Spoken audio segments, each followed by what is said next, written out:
Kukhona la ngike ngakhuluma khona ngamaNdiya nangezenzo zawo. Uma ngabe unaso nawe isitori ngamaNdiya, siyacela usifake la. Usixoxele ukuthi wena phila kanjani namaNdiya. Yiziphi iy'tori ozaziyo? Ezinhle nezimbi ayikho inkinga nje usixoxele ngoba esinye isizwe lesi esesiyiveza kakhulu. Abantu abaningi abanalezi iy'tori isikakhulukazi lapha e-KZN, more especially koThekwini, ko-Verulam, ko-Chatsworth, zonke lezo y'ndawo. Sifuna ukuzizwa kula bantu abawo-garden boy, ama-domestic worker, nalaba nje abasebenza kula mabhizinisi awabo, hhayi emakhampanini kakhulu. Nakhona emakhampanini siyafuna ukuzizwa lezi iy'tori lezi. Eyi, ey'ningi zazo ziyashaqisa, hhayi zifakeni la. Eyami le post anginankinga mina. Uyabona uhulumeni wethu unendlela yokuthi singakhulumi ngamaNdiya. Kunalento ekuthiwa singakhulumi ngamaNdiya, sithule nje ngathi siyizibe indlela enza ngayo. Futhi siwahloniphe. Akuvumeleki nokuthi sithi amaNdiya. Kuthiwa ngathi singathi umdabu waseNdiya. Angazi ukuthi imi kanjani into yethu namaNdiya. Sanibonani. Namhlanje bekufanele kuMadlanga Commission bekufanele kuvele umphathi we-ad hoc commission. IDOC i-unit le yaka investigation ephenya ngenkohlakalo ekwakufanele iphenye kakhulu i-report eyayiqhamuka lapha kuZondo. Uyena u-Andrea uJohnson, Mrs Johnson, waziwa kakhulu ke ngokuthi uWinnie Mandela we-EFF. Uyabona kunento eyenzakalayo lapha kuMadlanga. Ngekhathi ifonywa emva kwenkulumo kaGeneral kwase kufonywa lela komiti. Hayi, singenandaba nayo futhi nje empeleni sabona ukuthi hawu nakho isiphelile ke lento. uPresident Cyril seyifaka ngaphansi kwacarpet njengawo wonke lamakhomishana akhona. Sangaba nandaba. Yathi qala ayi kwashintsha. Uyabona iMadlanga Commission isazosikhombisa enye into. Kuningi sazosikhombisa kona. Enye iCommission le.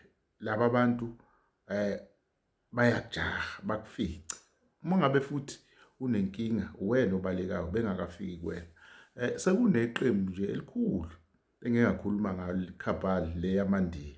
Ayiyabaleka ngempela. Okuthusayo ukuthi njengoba ibaleka nje laba bantu basanda ukubopha ukhomishana wamaphoyisa wezolonke uMasemola. Akazange abaleke yena, wavela waziveza wazinikela enkantolo nasemaphoyiseni ukuthi aboshwe kwabhalwa i-statement. Eboshwe yibona laba bhemu lawo baseNdiya bemakhela uzungu. Uma ngabe sekufanele kuvele bona and lento iyaqondana, yabona nje mase yiyela kuma date ukuthi umuntu ufanele avele lapha kwiMadlanga Commission. Hey, kuvela lesifo lesi angazi ukuthi sinhlobo nje ubabona nje belele bewuyaca lapha bayanda.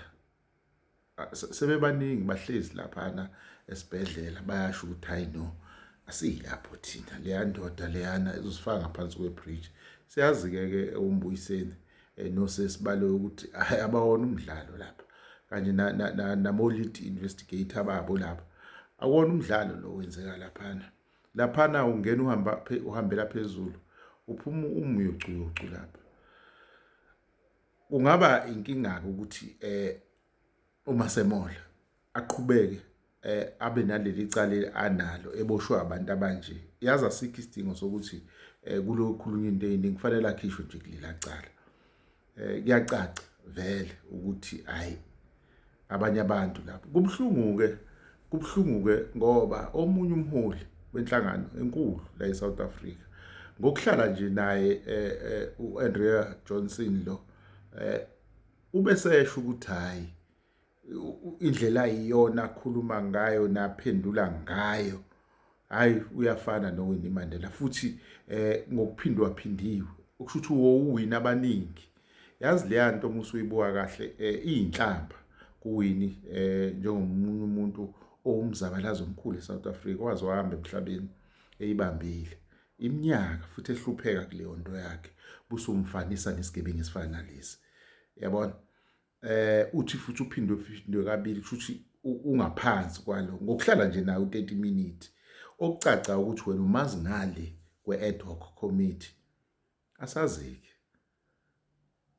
again sekuvelile ukuthi kufanele kuvele noShamila Patoyi osando kuphuma laphana kwi-NPA umphathi we-NPA siyamkhumbula uShamila ukuthi uke wavela kwelinye ikhomishana kaBess uyayiphenya ngeinsolo nenkohlakalo yamaphoyisa akaGwido eThekwini wayishiya phakathi nendawo wahamba ihlakazeka nje ivala nje abukho ubufakazi kodwa ubufakazi uyena ufakazi omkhulu laphana kodwa wakhe ngcwe imibuzo la uncwa intombi washiya kanjalo asazi isinqumo ukuthi mayisi uhlanganisile umbiko sothini ulindelekile ke naye ekupheleni kwesonto ukuthi avele ngoba naye uyathinteka kwezinye zezinto eyithinta iIDEC mhlambe naye ke manje ulungisa isignoti kuphi babili lapha